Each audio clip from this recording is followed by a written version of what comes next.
जय श्री कृष्ण जय श्री राधे राधे ओडिया अमूल्यवान चैनल को आपण समस्त को स्वागत। नमस्कार बंधुगण, साधारणतः आम शुणा पाऊे तुम्हें जमीती ही अछ सेमिति ही रुह, निजक बदलाओ ना। किंतु श्रीकृष्ण कहते जो व्यक्ति समय अनुसार निजक परिवर्तन करे ना किंबा निजर दोष दुर्बलता को संभाले ना, से केबे भी श्रेष्ठत्व हासिल करि परिबो नाही। प्रकृत कथा होची जदि आपण निजर जीवन शैली निजर अभ्यास निजर सफलता को नहीं संतुष्ट नुहंती, तेबे दुनिया आपण को सम्मान देव बोली आशा रखिया वृथा। मने रखंतु, जदि आपण निजको सम्मान देव नहीं, तेबे समाज मध्य आपण को सेमिति व्यवहार करिवो जेमिति आपण निज सह करूछंती। आमे सारा जीवन चारोटी जिनिस पछरे दौड़ी थाउ, पैसा, प्रेम, सफलता एवं सम्मान। यही सब मध्य सम्मान बा इज्जत होची सबुठार मूल्यवान एवं संवेदनशील जिनिस। सम्मान को कहीं आपण को दान करिवे नहीं किंबा आपण यह बजार में किनी पारिबे नहीं। यह केवल निजर व्यक्तित्व द्वारा अर्जन करा जाए। आज मु आपण को सम्मान अर्जन करिवार एपरी 7टी नियम विषय कहबी, जार प्रथम 5टी नियम जदि आपण निज जीवन में लागू करिवे, तेबे प्रथम दिन ही आपणकर गुरुत्व बढ़ीज। लोक मैंने आपण को गंभीरता सह नेबे, आपण उपस्थिति को अनुभव करिवे एवं आपण को एक प्रतिष्ठित व्यक्ति भाव में देखा आरंभ करिवे। अनेक समय आम सामाजिक जीवन में एपरी परिस्थिति आसे जेतेबेले केही आमर परिहास करे, आमको अनदेखा करे किंबा आम कथा को गुरुत्व न देई मझिरु काटी दिए।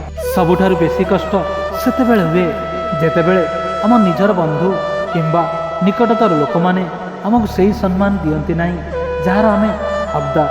आमे किछि कहले जमा शुणती नहीं, किंतु अन्य कई किछि साधारण कथा कहले मध्य समस्ते तांकु ध्यान दे शुणती।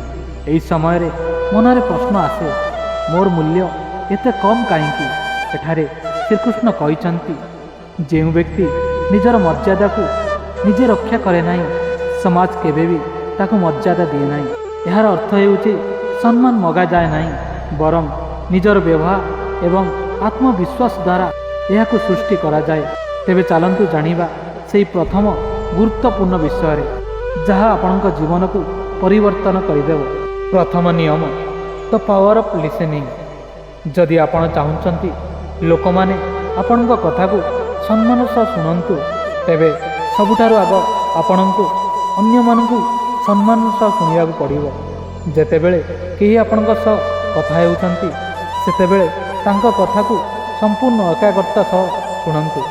मझिरे कथा काटंतु नहीं किंबा बिना कारण रे निजर चुक्ति किंबा अजक्षा ज्ञान बांटंतु नहीं। ए गोटी अभ्यास आपणको जड़े परिपक्व व मेच्योर एवं बुद्धिमान व्यक्ति भाव में उपस्थापित करिवो। किंतु यार अन्य एक दिग मध्य अछि। शुणिबा केवल आपणक एकपाखिया दायित्व नुहे।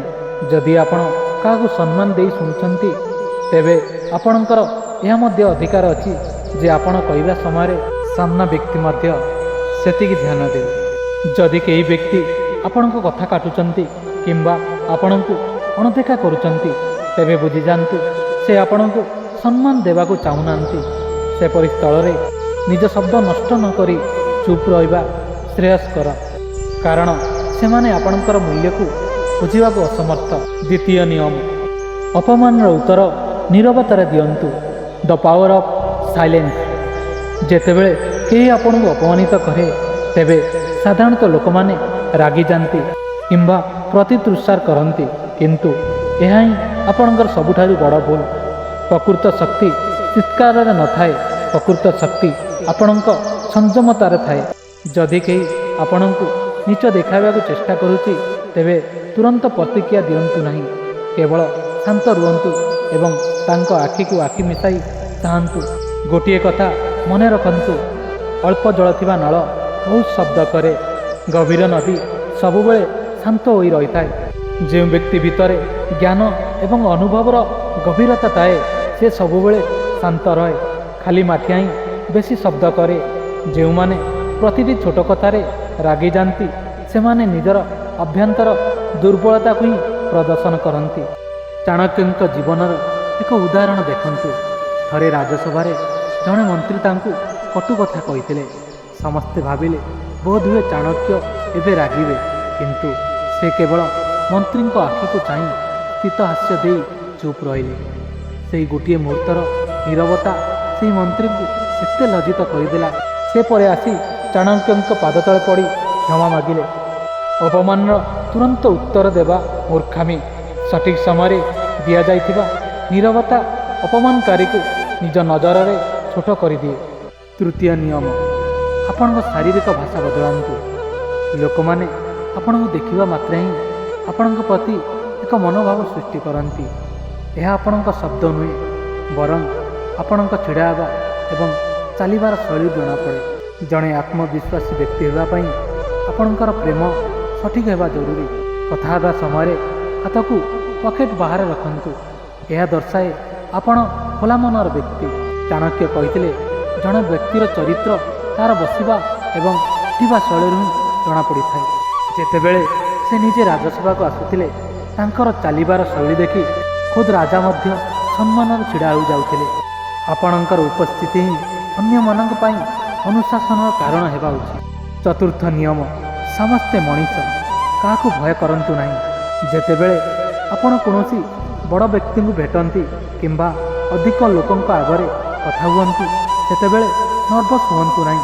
ମନେ ରଖନ୍ତୁ, ଆପଣଙ୍କ ସାମ୍ନା ଥିବା ବ୍ୟକ୍ତି ମଧ୍ୟ ଆପଣଙ୍କ ଭଳିଆ ଜଣେ ସାଧାରଣ ମଣିଷ। ତାଙ୍କର ମଧ୍ୟ ସମାନ ଶାରୀରିକ ସମସ୍ୟା ରହିଛି।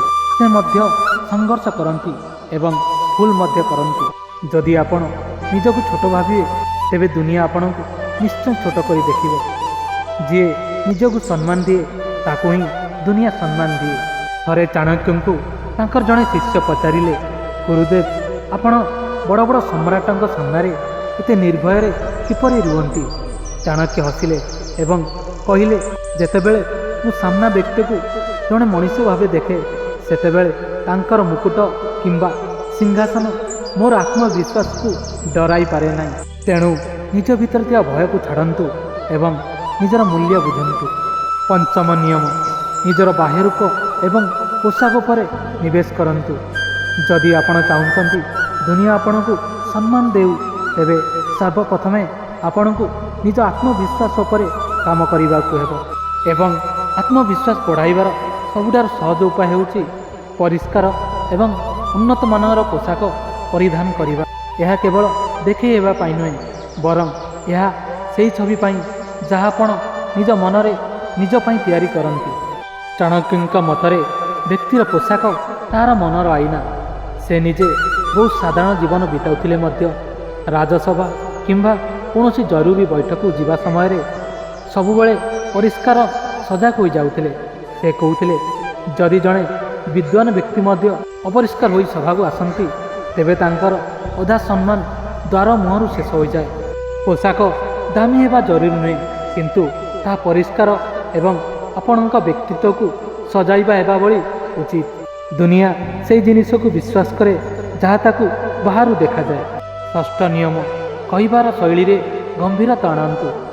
ସମ୍ମାନ ପାଇବା ପାଇଁ ଆପଣ କେତେ ଜୋରରେ କହୁଛନ୍ତି ତାହା ଗୁରୁତ୍ୱପୂର୍ଣ୍ଣ ନୁହେଁ, ବରଂ ଆପଣ କେମିତି କହୁଛନ୍ତି ତାହା ବେଶୀ ଗୁରୁତ୍ୱପୂର୍ଣ୍ଣ। ଯେତେବେଳେ ବି କଥା ହେବେ, ଧୀରେ ଏବଂ ଚିନ୍ତା କରି କୁହନ୍ତୁ। ଯେଉଁମାନେ ବ୍ୟସ୍ତ ହୋଇ କିମ୍ବା ହଡ଼ବଡ଼ ହୋଇ କଥା ହୁଅନ୍ତି, ସେମାନଙ୍କ ସ୍ୱରରେ ଅସ୍ଥିରତା ଏବଂ ଭୟ ସ୍ପଷ୍ଟ ଜଣାପଡ଼େ। ଏହା ଆପଣଙ୍କ ବ୍ୟକ୍ତିତ୍ୱକୁ ଲୋକଙ୍କ ନଜରରେ ହାଲୁକା କରିଦିଏ। ଅନ୍ୟପଟରେ ଯେଉଁମାନେ ଶାନ୍ତ ରହି ଗୋଟିଏ ଗୋଟିଏ ଶବ୍ଦକୁ ବୁଦ୍ଧି ବିଚାରି କହନ୍ତି, ସେମାନଙ୍କର ପ୍ରଭାବ ବହୁତ ଗଭୀର ହୋଇଥାଏ। ଲୋକମାନେ ସେପରି ବ୍ୟକ୍ତିକୁ ଗମ୍ଭୀରତା ସହ ନିଅନ୍ତି। ଶ୍ରୀକୃଷ୍ଣ କହିଛନ୍ତି, ଧୀର ସ୍ୱରରେ କୁହାଯାଇଥିବା ଗୋଟିଏ ସତ୍ୟ ପାଟି କରି କୁହାଯାଇଥିବା 100ଟି ମିଛଠାରୁ ଅଧିକ ପ୍ରଭାବଶାଳୀ। ଶବ୍ଦର ସଂଖ୍ୟା କମ୍ କରନ୍ତୁ, କିନ୍ତୁ ଶବ୍ଦର ଓଜନ ବଢ଼ାନ୍ତୁ। ଯେଉଁ ବ୍ୟକ୍ତି ନିଜ ଜୀବ ଏବଂ ନିଜ ସ୍ୱରକୁ ନିୟନ୍ତ୍ରଣ କରିପାରେ, ସେ ପୁରା ସମାଜକୁ ନିୟନ୍ତ୍ରଣ କରିବାରେ କ୍ଷମତା ରଖେ। ସପ୍ତମ ନିୟମ, ନିଜ କଳାରେ ନିପୁଣ ହୁଅନ୍ତୁ। ସମ୍ମାନ କେବେ ଦୟାରେ ମିଳେ ନାହିଁ, ଏହାକୁ ନିଜର ଦକ୍ଷତା ଦ୍ୱାରା ହାସଲ କରିବାକୁ ପଡ଼ିଥାଏ। ଦୁନିଆରେ ପ୍ରକୃତ ସମ୍ମାନ କେବଳ ସେହି ବ୍ୟକ୍ତିକୁ ମିଳେ ଯିଏ ନିଜ କାମରେ ସର୍ବଶ୍ରେଷ୍ଠ। ଶ୍ରୀକୃଷ୍ଣ କହିଛନ୍ତି, କଳା ଏବଂ ଜ୍ଞାନ ହେଉଛି ଏପରି ଏକ ସମ୍ପତ୍ତି ଯାହାକୁ କେହି ଚୋରି କରିପାରିବେ ନାହିଁ।